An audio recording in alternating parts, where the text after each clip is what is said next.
એક વાત તમે પણ સમજી લો, આ વખતે નગરપાલિકાની નોટિસ મારા ઘર સુધી પહોંચે એ પહેલા સ્ટે ઓર્ડર મારા હાથમાં હશે.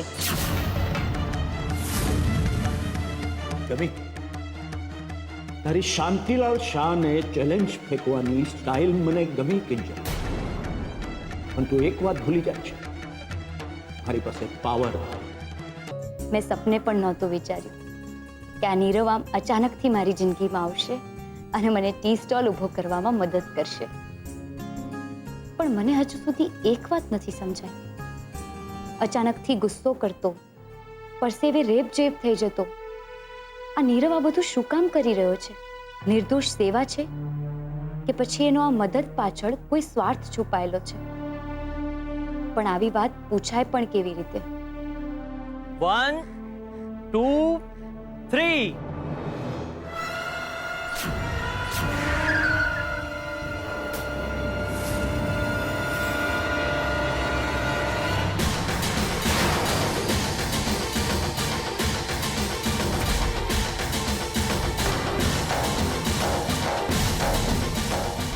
વાહ મોહનભાઈ વાહ.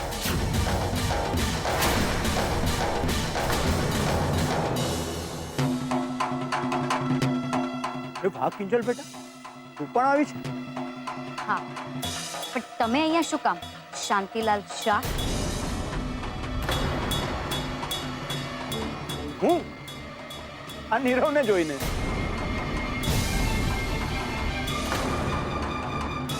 નીરવ, તું અહીંયા શું કરે છે? અને જોતો ખરો તડકો કેટલો છે. ભાઈ મને તો એમ હતું કે દર વર્ષની જેમ તું આ વર્ષે પણ મોટા મંદિરે ધાબળા અને મીઠાઈ વેચવા ગયો છે.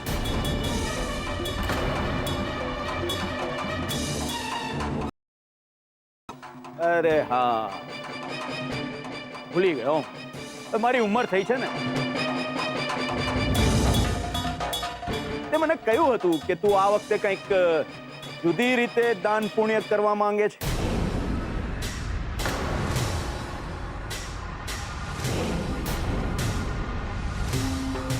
તો એ દાન પુણ્ય એટલે આ ટી સ્ટોલ? માફ કરજો, મેં તમને લોકોને ડિસ્ટર્બ તો નથી કર્યા ને?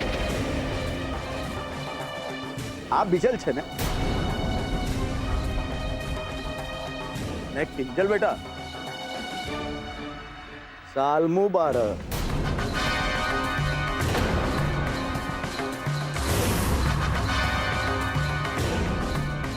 જો ઓળખાણ કરાવવાનું તો ભૂલી જ ગયો. નીરવ શાંતિલાલ શાહ, મારો દીકરો.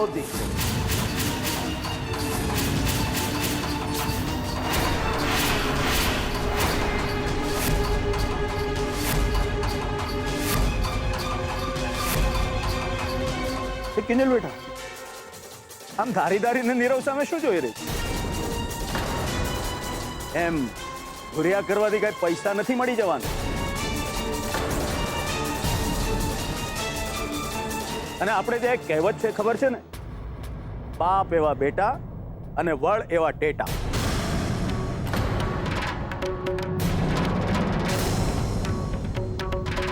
તો નીરવ બેટા, એટલે તું હવે મારી તરફ.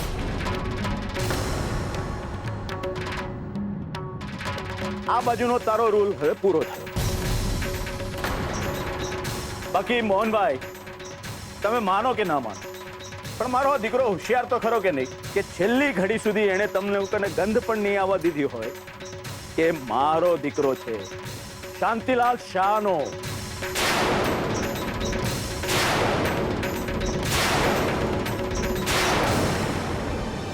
કિંજલ, ચાલ. અરે ના મોહનભાઈ ના, આમાં અમારા બાપ દીકરાની કોઈ ચાલ નથી. આ તો જો મોહન એન્ડ ડોટર્સના ટી સ્ટોલની તૈયારી રિબિન્સ સુધા લાગી ગઈ છે. પણ કિંજલ દીકરા, તું તો મારી ઓફિસમાં આવી ત્યારે મને એમ કહેતી હતી કે તું તાપીનગરની ગલીઓમાં ચાની રેકડી ફેરવીને ચાલ્યો ભાઈ ચાલ્યો એમ કરીને ચા વેચવાનો બિઝનેસ કરવાની.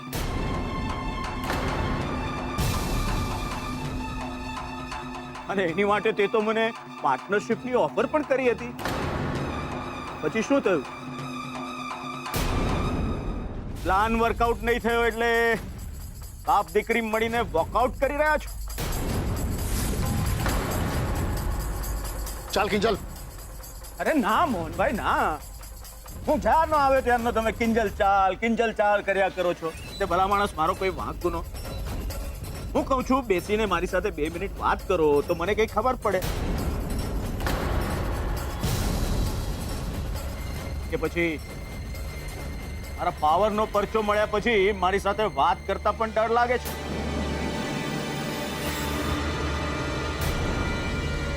અમે શું કરવાને ડરીએ અંકલ? ડરે તો એ જેના પેટમાં પાપ હોય, અને નજર તો એની નીચી થાય જેના મનમાં ચોર હોય. અને તમે પહેલા તો અમારું ઘર આંચકી લીધું તમે, અને પૂરા પૈસા પણ ના આપ્યા. અને હવે અમને એવી રીતે બોલી રહ્યા છો કે અમે કંઈક ખોટું કર્યું છે. તો તમે એક વાત કાન ખોલીને સાંભળી લો. ઉપરવાળાને ત્યાં દેર છે, અંધેર નહીં. એ છોકરી!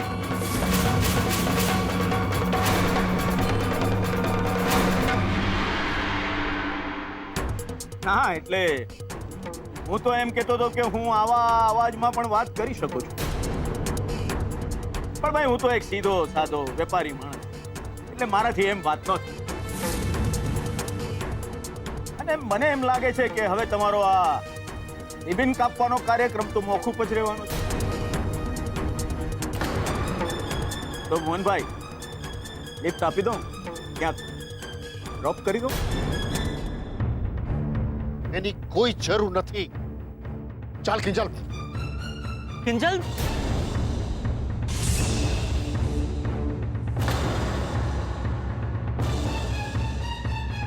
કિંજલ કહું ને ચાલ.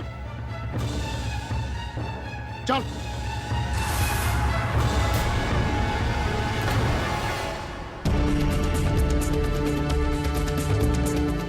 ચાલો હવે એ લોકો તો ગયા. ત્યાં પેલો પોલીસ વાળો મને ફોન પર ફોન કરી રહ્યો છે. અને સાહેબ અહીંયા ગરીબોના દેવદૂત બની રહ્યા છે. ચાલ હવે.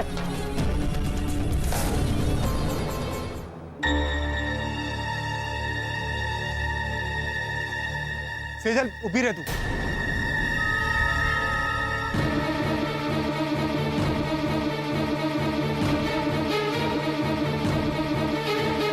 સેજલ પ્લીઝ તું આમ ના જા. મારી વાત તો સાંભળ એકવાર.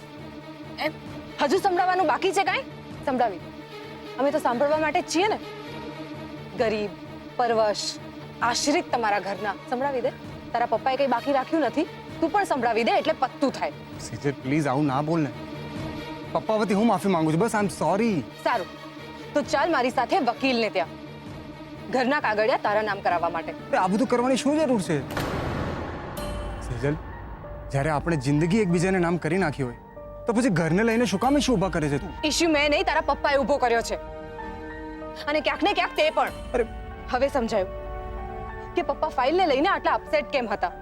એમને ખબર હતી કે તારા પપ્પા આ વાતને છાપરે ચડાવશે, અને એવું જ થયું. ઠીક છે યાર, નથી અમારી પાસે પૈસા કે નથી રહેવા માટે ઘર, એનો મતલબ એમ નથી કે તમે લોકો અમારી નિયત ઉપર શંકા કરો, અમને ચોર કે પછી ધુતારા કહો. સેજલ પ્લીઝ, મેં સોરી કહ્યું ને તને, અને તને પણ ખબર છે કે મારા પપ્પાને બોલે રાખવાની આદત છે. સાંભળવાનું નહીં એમનું બહુ. એવું મારાથી નહીં થઈ શકે રૂપેશ. બસ ઘરના કાગળિયામાંથી મારું નામ કઢાવવું જ પડશે, અને આ મારો નિર્ણય છે. પણ મને તારો આ નિર્ણય મંજૂર નથી. અને હું શું કામ મંજૂર કરું? તું હમણાં કબૂલવાનું કહે છે. બની શકે કાલે સવારે ઉઠીને તું મને એમ કે મને તો તારી સાથે ચાલવું પણ મંજૂર નથી, આપણે છૂટા પડી જઈએ. તો શું મારે એ પણ માની લેવાનું? સેજલ, સમજવાની કોશિશ કર. આ બધી મારા પપ્પાની ચાલ છે, જેથી કરીને આપણા વચ્ચે ઝઘડો થાય અને આપણે છૂટા પડી જઈએ. તો થઈ જઈએ ને છૂટા, એટલે થઈ જાય કાયમની શાંતિ. એટલીસ્ટ મારે અપમાનના ઘૂંટડા તો નહીં સહન કરવા પડે, રોજે રોજ કોઈના મેણા તો નહીં સાંભળવા પડે. કે મેં એક પૈસાદાર બકરો ફસાવ્યો છે. સેજલ મારી વાત સાંભળ. પ્લીઝ રૂપેશ, જો તું મને ખરેખર સાચો પ્રેમ કરતો હોય ને તો મને અત્યારે ના રોકીશ. મને જવા દે પ્લીઝ. સેજલ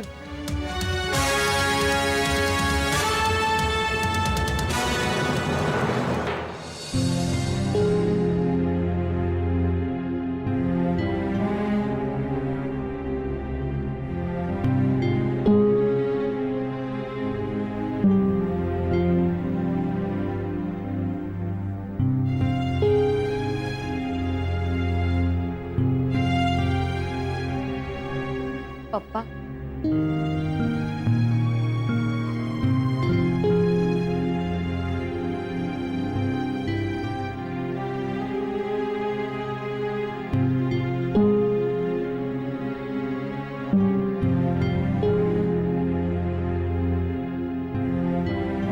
પપ્પા, તમને શું લાગે છે આ નીરવ બાબત? એમાં કેવા પૂછવાનું રહ્યું છે જ શું? શાંતિભાઈ બધી માંડીને વાત તો કરી. એમની ટીમ, એમનો પક્ષ. તોય પપ્પા, તમે કદાચ જોયું હોય કે ના જોયું હોય, પણ મને લાગે છે જ્યારે શાંતિલાલ શાહ નીરવની હકીકત કહી રહ્યા હતા ત્યારે નીરવ થોડો અસ્વસ્થ થઈ ગયો હતો. એ તારો ભ્રમ છે બેટા. બાપ આપણને રસ્તે રઝળતા કરી દે અને એનો દીકરો ટી સ્ટોલ ઉભો કરવામાં મદદ કરે આપણને. નક્કી તારી ને મારી ભૂલ થઈ છે માણસને પારખવામાં. આપણે જ ચકાસવું જોઈતું તો વિશ્વાસ કરતા પહેલા.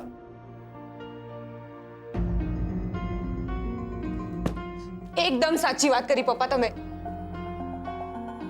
મારાથી પણ માણસ પારખવામાં ભૂલ થઈ છે. શું થયું? એ જ જે થવાનું હતું. પપ્પા તમારી વાત 100% સાચી હતી. બંગલો મારે નામ કરાવ્યાની બાબતને પપ્પાજીએ એટલી ચગાવી અને મને જે જે સંભળાવ્યું છે ને એ હું કોઈ દિવસ નહીં ભૂલી શકું. ખબર છે એમણે મને શું શું કહ્યું?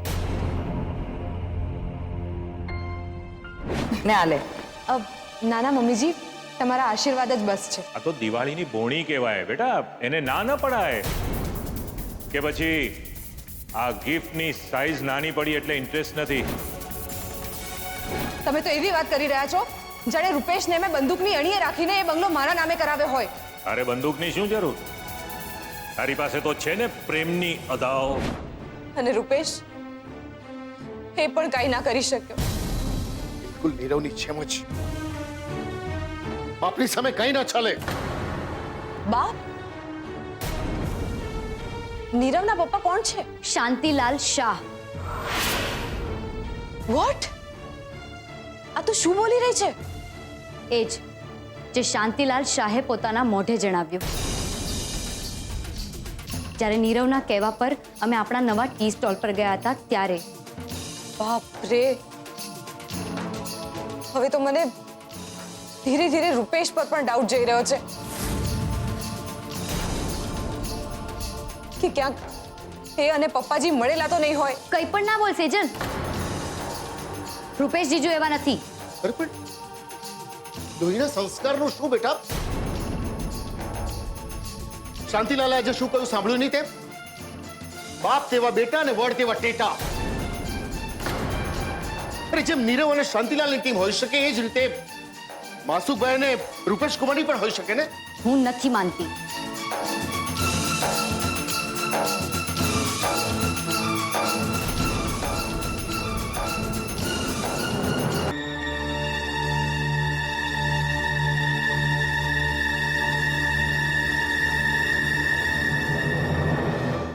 એક વાત તમે પણ સમજી લો, આ વખતે નગરપાલિકાની નોટિસ મારા ઘર સુધી પહોંચે એ પહેલા સ્ટે ઓર્ડર મારા હાથમાં હશે. ગમી તારી શાંતિલાલ શાહને ચેલેન્જ ફેંકવાની સ્ટાઇલ મને ગમી કિંજલ.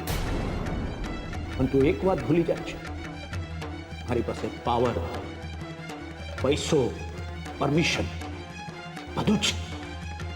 તારી પાસે શું છે? એક ભાંગલી તૂટલી દુકાન અને એક ભાંગલા તૂટલા પગવાળો તારો બાપ.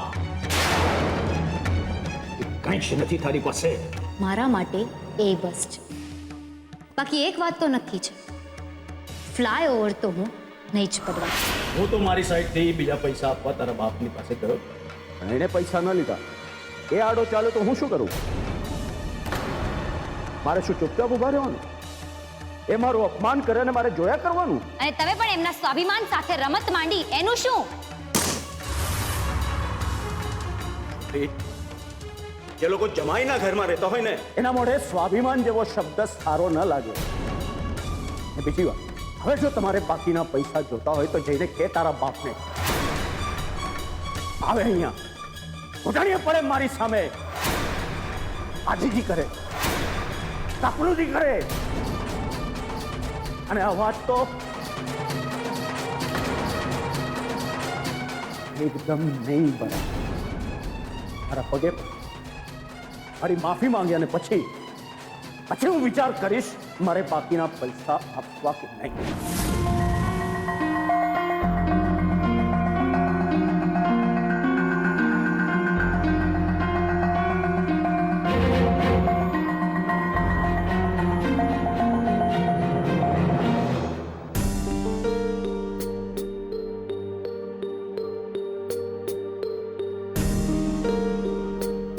હકીકતનો અરીસો સ્પષ્ટ હોય છે અને સચ્ચાઈનો ચહેરો પારદર્શક, ને છતાંય આજે મને બધું જ ઝાખું ઝાખું દેખાઈ રહ્યું છે.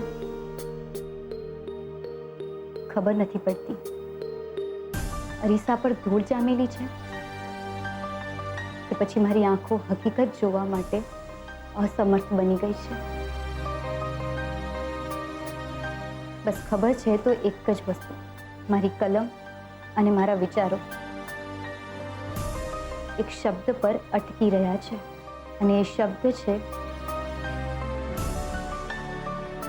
ભરોસો.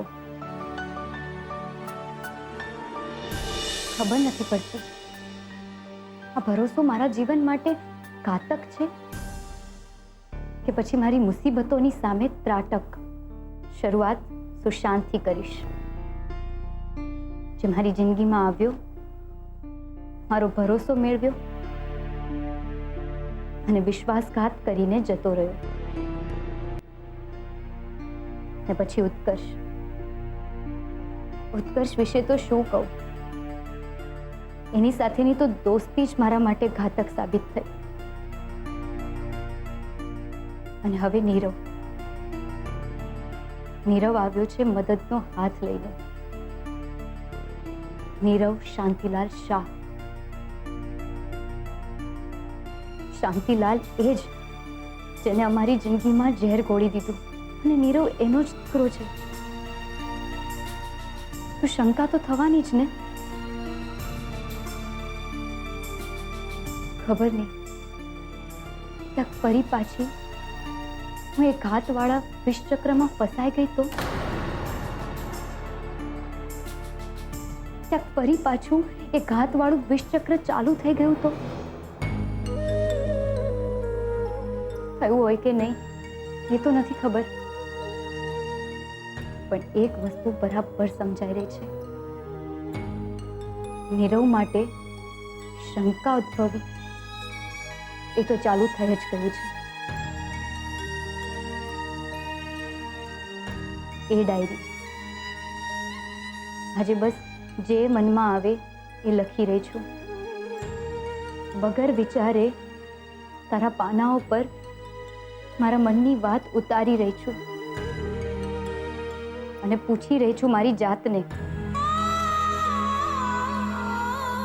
વિશ્વાસ કરીને માણસ પારખવો જોઈએ કે પછી માણસ પારખીને વિશ્વાસ કરવો જોઈએ?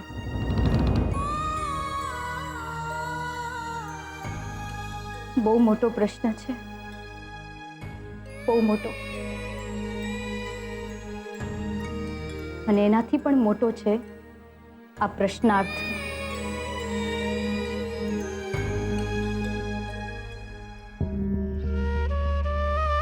હે ભગવાન, આ પ્રશ્નાર્થને ઉકેલવાની હિંમત આપજો, મદદ કરજો.